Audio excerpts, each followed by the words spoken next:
hombre de Dios, un ejemplo espiritual. He querido traer esta enseñanza en esta mañana a nuestra reunión ministerial, porque todos hemos sido testigos estos últimos días, hermanos, de graves problemas y también de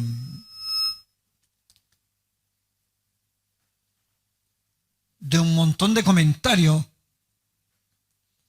en contra de hombres que debieran ser siervos de Dios, pero que no lo eran, y han traído un tremendo perjuicio a sus fieles.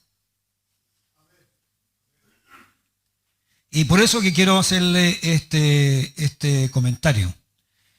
Existe un grave error, un gravísimo error en nuestros días, y ese gravísimo error es no exigir. El creyente no le exige a su ministro que sea un ministro fiel. Y pareciera que muchos creyentes que llegan a las iglesias lo permiten, le permiten, o sea, no exigen. No exigen absolutamente nada, que su ministro sea un buen ejemplo.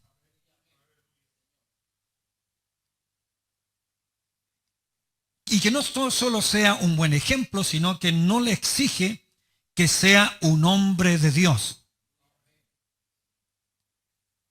Pareciera que hay un conformismo dentro de la iglesia, y muchos llegan a pensar que no se preocupe, que estoy orando para que Dios lo cambie. Dicen algunos, ¿no? Y eso es un error. Eso es un error. Y producto de este error encontramos que en este tiempo hay pastores o hombres al frente de las obras que su vida, su actitud, su conducta como hijo de Dios deja mucho, pero mucho que desear. Y esto es lo que trae grandes decepciones. Y cuando digo que la iglesia debería promover que su ministro sea un buen ejemplo, porque está el respaldo bíblico para ello. Nosotros como ministros sabemos perfectamente lo que dice 1 Timoteo 3 y Tito en el capítulo 1, donde el apóstol Pablo allí marca los requisitos que tiene que tener un hombre de Dios. Y la Escritura aquí entrega los requisitos que debe tener un ministro de Dios. Y debemos exigir que nuestros ministros sean buenos ejemplos como hombres de Dios. Usted como pastor y yo como pastor también de la iglesia tenemos la obligación de exigir que aquellos que han sido separados al ministerio sean, como lo dije al principio de esta reunión ministerial, sean verdaderamente hombres de Dios. Hombres de Dios era la expresión que se ha usado desde el Antiguo Testamento hacia adelante como reconocimiento a estos hombres a los cuales Dios usaba. Por lo tanto, es un honor. La gente los reconocía que eran hombres de Dios. Y tenemos ejemplos en la Escritura donde a un Moisés se le llama hombre de Dios, a un Samuel se le llama hombre de Dios, y la gente les llamaba hombre de Dios porque la gente estaba totalmente segura y convencida que a estos hombres Dios los usaba. Y por eso que le llamaban hombres de Dios. La Escritura dice, por ejemplo, en Deuteronomio 33:1, dice, esta es la bendición con la cual bendijo Moisés. Aquí dice, varón de Dios, a la casa de Israel. El concepto popular que se ha introducido en la iglesia es: no ponga los ojos en los hombres. La mayoría de las veces nosotros vamos a escuchar esas expresiones. Dice: no pongan los ojos en los hombres. Qué tremendo. Es como el Señor de tiempo en tiempo a nosotros, hermanos, nos sitúa y nos despoja de cosas que están totalmente reñidas de la palabra de Dios, ¿no? Y cuando estas cosas entran en el corazón de un creyente, que alguien le diga: usted no ponga los ojos en los hombres, le está diciendo, le está enviando un mensaje para decirle: déjelo nomás que él haga lo que quiera. Usted sírvale al Señor nomás. O sea, deje que el pastor, el ministro haga lo que quiera, porque le está diciendo: no ponga los ojos en los hombres. Yo preguntaría, bueno, le pregunto a usted lo ha escuchado muchas veces eso? Amén. La pregunta es: ¿eso será bíblico? No es bíblico. No es bíblico. No tiene de ninguna manera ningún respaldo bíblico. Lo que el Señor habla allá en 1 Samuel 16, cuando Isaí trae a su hijo, y que era el más grande, no tiene nada que ver con lo que el Señor le dice a Samuel, porque Samuel quería su elegirlo. Él dijo: no es el que yo quiero. Y le da a entender ahí que Dios no mira como mira el hombre, porque Dios mira el corazón del hombre. Pero no es esa que tú no tienes nada que ver con esta expresión: no pongan los ojos en los hombres. No, exactamente, no aplica aquí no aplica. De tal manera entonces que Dios exige, Dios es el que exige que los que ministran, que los que predican, que los que enseñan a la iglesia, Dios es el que exige que estos tienen que ser hombres de Dios. Y si Dios lo exige, la iglesia tiene que ser como una especie de inspector.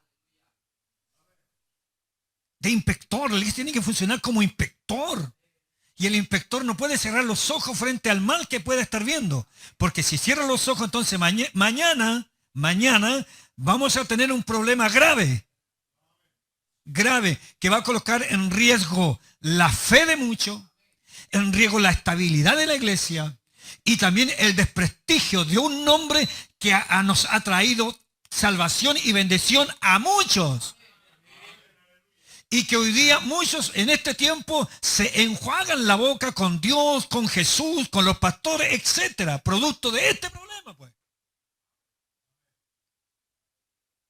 Si la gente ya se ríe de Dios, se ríe de Jesús. Días atrás escuché a una mujer que dijo: qué extraño que Dios te haya cambiado tu vida. Y yo sigo haciendo igual.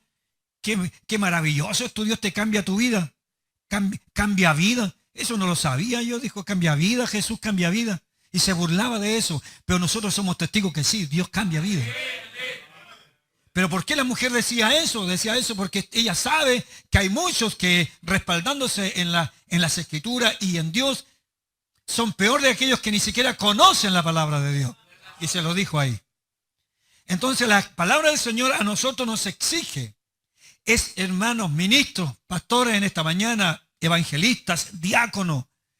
No se moleste usted. Es la palabra de Dios la que le exige a que usted, si es predicador, si es diácono, si es evangelista, es pastor o es obispo, es la palabra la que exige estos requisitos de ser un ministro de Dios, un hombre de Dios. Que sea santo y puro. La palabra del Señor dice: para que seáis irreprensibles. Eso es lo que enseña la palabra de Dios. Exige que tiene que ser irreprensible, sencillos, hijos de Dios, sin mancha, dice aquí. Sin mancha, hermano. Dice, tienen que ser los ministros de Dios, tienen que ser sin mancha, dice aquí, en medio de una generación torcida y perversa. Claro, porque el Señor ya nos sacó de las tinieblas y nos trajo a la luz, pues. Entonces, ¿cómo vamos a andar? Vamos a caminar como si estuviéramos en tinieblas. El ministro tiene que ser sin mancha en una generación torcida y perversa, en la cual dice, en la cual el ministro resplandece como luminaria. Lo dice aquí la Escritura, Filipenses 2:15. El ministro es el que tiene que resplandecer, como luminaria, resplandecer. Y la palabra del Señor dice, pero es necesario que el obispo sea irreprensible. Y cuando dice obispo, dice pastor, dice diácono, dice evangelista, obrero del altar, predicador, lo que sea, que cumpla una función ministerial, es responsable, tiene que ser irreprensible. No puede arreglar el problema por el camino. Tiene que arreglar su vida ahora, ya. Lo que nos quiere decir entonces que el requisito para el ministerio es que el hombre sea un hombre de Dios.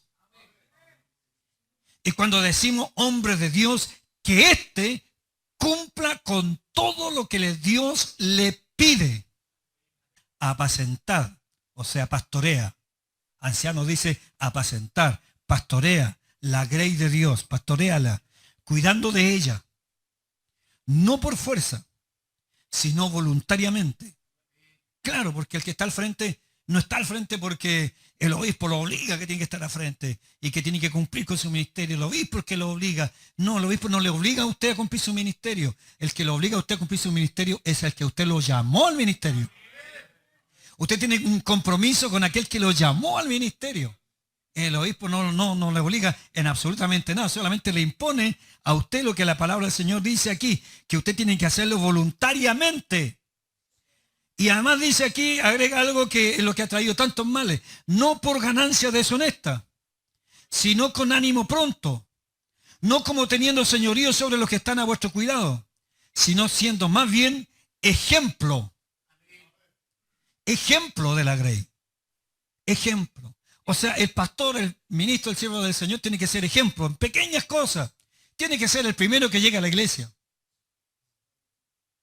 Ejemplo de la iglesia. Para que así también los demás también lleguen a la hora y estén en la casa del Señor y sepan, hermano, a qué tienen que oponerse. El apóstol Pedro aquí en 1 de Pedro 5, 1 al 4, exhorta que los líderes de la iglesia, los que pastorean, deben ser precisamente varones ejemplares. ¿Ha escuchado esa palabra usted? Le dice a usted, estos son ejemplares. Son ejemplares. Y cuando habla de ejemplares, cuando habla la Escritura aquí, digo que sean ejemplares. O sea, que su vida personal, lo que transmitan de su vida personal, transmitan que es un verdadero hombre de Dios. El apóstol Pedro aquí dice algo precioso. Dice, estas personas que son los pastores, también están bajo, dice, un príncipe. Dice que sean honestos, dice aquí, que no estén por ganancia deshonesta, sino que estén voluntariamente, con ánimo pronto, no como teniendo señorío, sino teniendo cuidado y siendo ejemplo de la grey, para que cuando aparezca el príncipe de los pastores, o sea que los pastores tenemos un príncipe. Qué precioso esto, ¿no? Los pastores tenemos un príncipe. Dice, para que cuando aparezca el príncipe de los pastores, recibamos la corona incorruptible de gloria.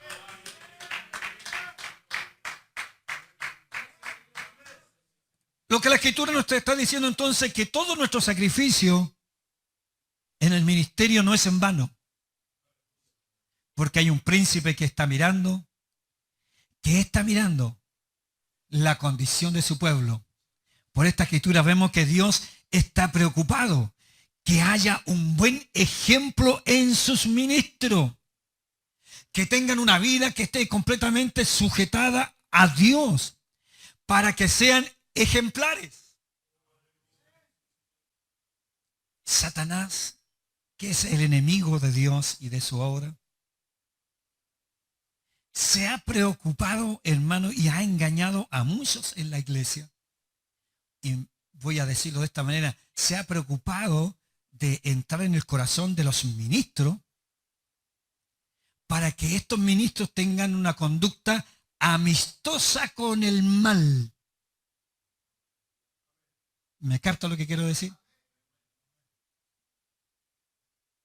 El ministro no resiste el mal, sino que en este tiempo vemos que el ministro tiene más una actitud amistosa con el mal.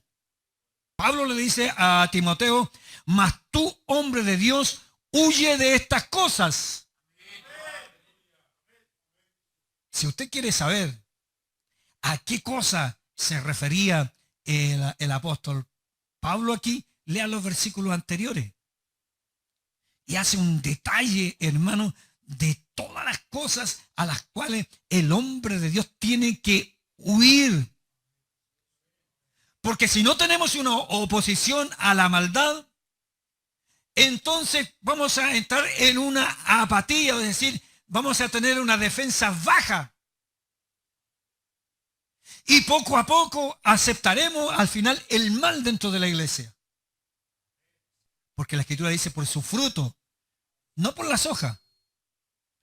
Porque los más expertos en conocimientos frutales pueden distinguir un árbol entre otros, pero la gran mayoría, un árbol no lo puede distinguir. Pero sí, si mira una manzana, sabe que es una manzana, y si mira un naranjo, sabe que es un naranjo por el fruto que tiene. O sea, no tiene por dónde, hermano, perderse de la visión que Dios le está dando. Aquí dice, por su fruto los reconoceréis. Y confirma lo que estoy diciendo cuando dice, ¿acaso se recogen uvas de los espinos? Voy a ir a Oscar Uva y va a ir a donde un espino. No, la Escritura aquí dice que no. ¿O se recogen higos de los abrojos? No. Así todo buen árbol da buenos frutos, pero el árbol malo da frutos malos. O sea, yo encuentro esto, hermano, pero es una regla de oro, hermano.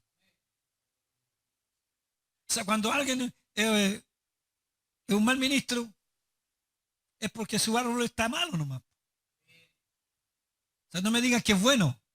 No me pueden decir que es bueno si su fruto me están diciendo que es malo. Porque la Escritura dice aquí que el árbol bueno da frutos buenos. Y me autoriza para decir que el árbol malo da frutos malos. Entonces, el mal ministro, el que arrastra los pies para servirle a Dios, el árbol está todo malo. El árbol es el que está mal. Y el árbol es el que al final termina dando fruto. Cuando un ministro no cumple con sus responsabilidades ministeriales, con Dios, con la obra, es porque es un árbol malo nomás. Pero Dios no quiere que nosotros seamos árboles malos, pues nos escogió, si Él nos escogió, es porque Él sabe que nosotros podemos dar frutos buenos.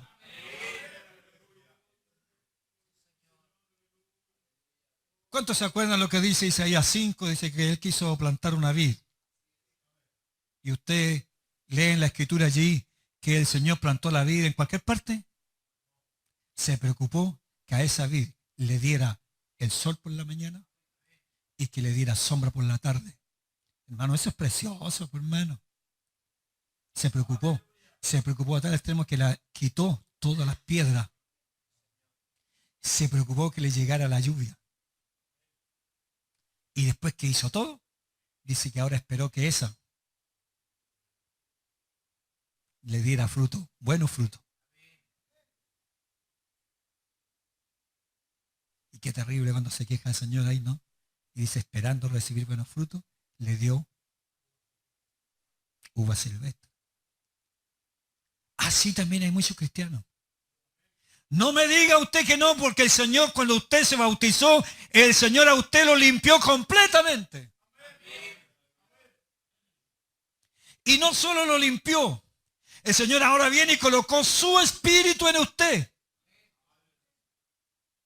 Para que usted no se sienta solo, no se sienta abatido, para que no se sienta, hermano, menoscabado con todas las luchas y los problemas que iba a tener, para que usted cuando vinieran los momentos difíciles en su vida, sintiera que en su corazón arde un fuego que era la presencia del Señor.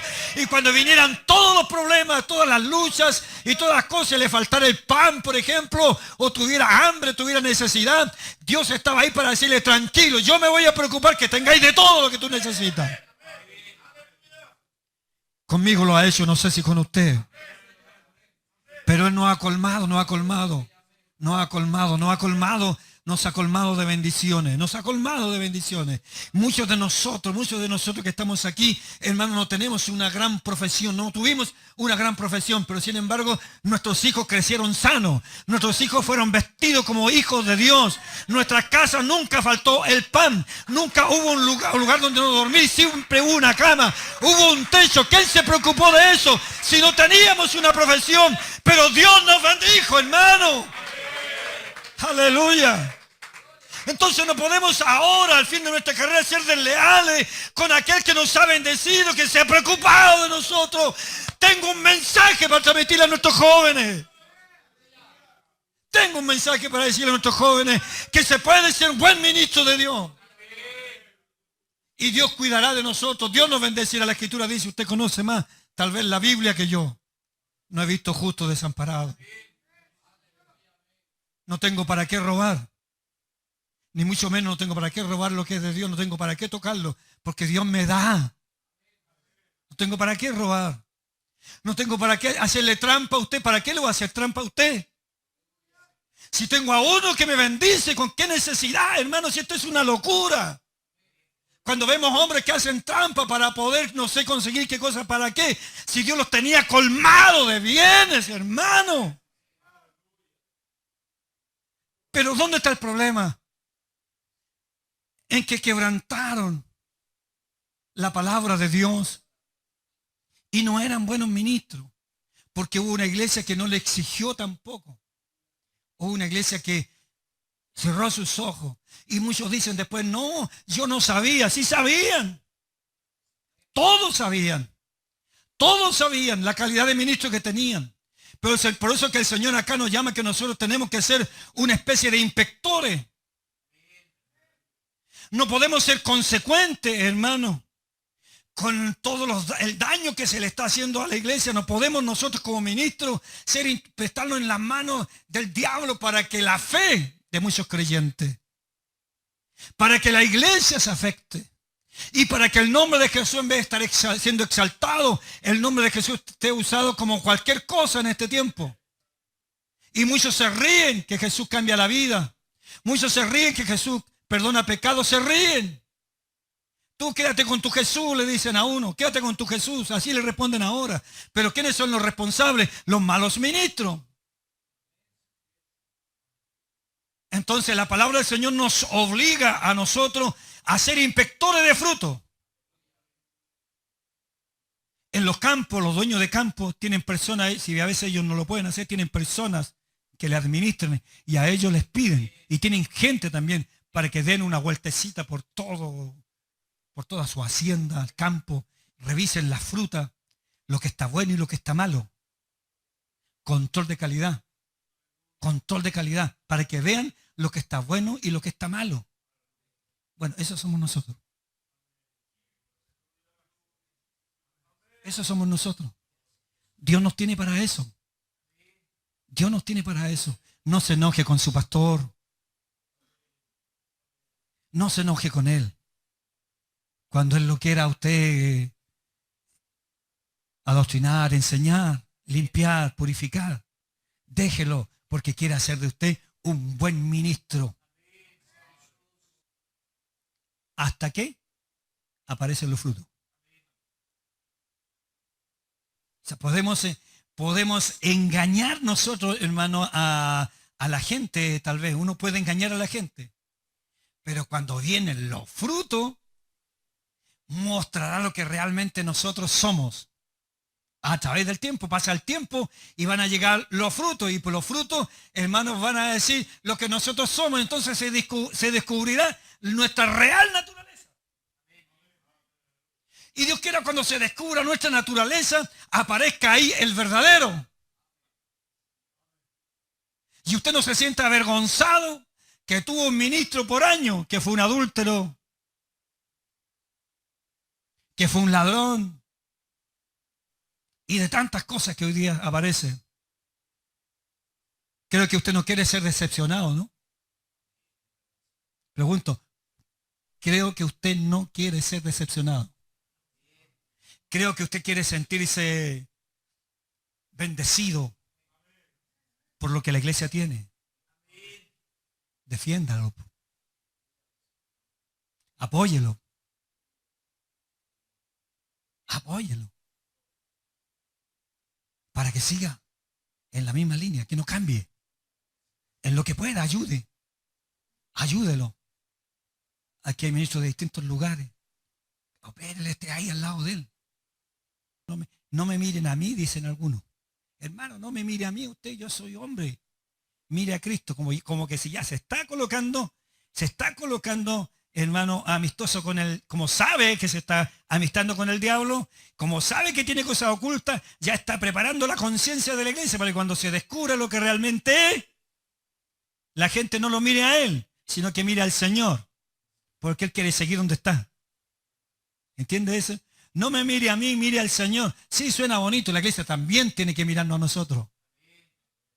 Porque el apóstol Pablo dijo, ser imitadores de mí. Claro, como yo de Cristo. Y para ser imitador hay que mirar todo lo que hace para poder imitarlo. Porque si no lo mira, ¿cómo? O sea, nos tienen que mirar a nosotros. Si es verdad que nosotros nos salvamos, el que salva es el Señor. Y para nuestra salvación tenemos que poner nuestros ojos en Él. Pero también tenemos que mirar qué clase de ministro tiene la iglesia. Y la iglesia tiene que funcionar con una especie de inspector. Pero no un inspector trucho. No un inspector trucho.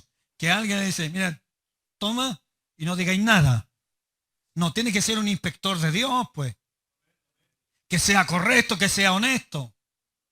La palabra del Señor dice, porque vosotros mismos sabéis de qué manera debéis imitarnos. Mira lo que dice Pablo. Porque vosotros, mira lo que dice Pablo. Porque vosotros mismos sabéis de qué manera debéis imitarnos. Pues nosotros no anduvimos desordenadamente entre vosotros, ni comimos de balde el pan de nadie, sino que trabajamos con afán, fatiga día y noche, para no ser gravoso a ninguno de vosotros. No porque no tuviésemos derecho, sino por dar a vosotros un ejemplo para que nos imitaseis. Vosotros, hermanos, no os canséis de hacer el bien. Si alguno no obedece a lo que decimos por medio de esta carta, a ese señaladlo, no os juntéis con él, para que por lo menos, dice aquí, se avergüence. Y esto que dice Pablo aquí, Pedro le ayuda un poco, porque Pedro dice, pues para esto fuisteis llamados, porque también Cristo padeció por nosotros, dejándonos ejemplo, para que sigamos sus pisadas. Y Juan dice, el que dice que permanece en él, debe andar como en él anduvo. O sea, hay como que si Pablo, Juan y Pedro y el mismo Cristo se pusieron de acuerdo para hablar una misma cosa.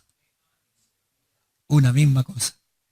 Porque tiene que haber una conducta dentro de nuestra vida. Impresiona fuertemente y moralmente cuando vemos, hermanos, a ministros que son un ejemplo. Eso, hermanos, impresiona el corazón de los creyentes. Impresiona el corazón de los creyentes, hermanos, ver a un ministro, no solamente cuando es que le predica lindo, sino que le impresiona, le causa algo especial en el corazón, porque sale la palabra de Dios como un clavo hincado que penetra el corazón. Y que es la palabra de Dios que alienta, hermano, nuestra vida. Entonces el apóstol dice aquí, ser imitadores de mí, así como yo de Cristo. Lo que aprendiste, recibiste y oíste y visteis esto en mí. Mire lo que dice el apóstol aquí. Mire, lo que aprendisteis, lo que recibisteis, lo que oísteis y visteis en mí, esto haced. Y el Dios de paz sea con todos vosotros.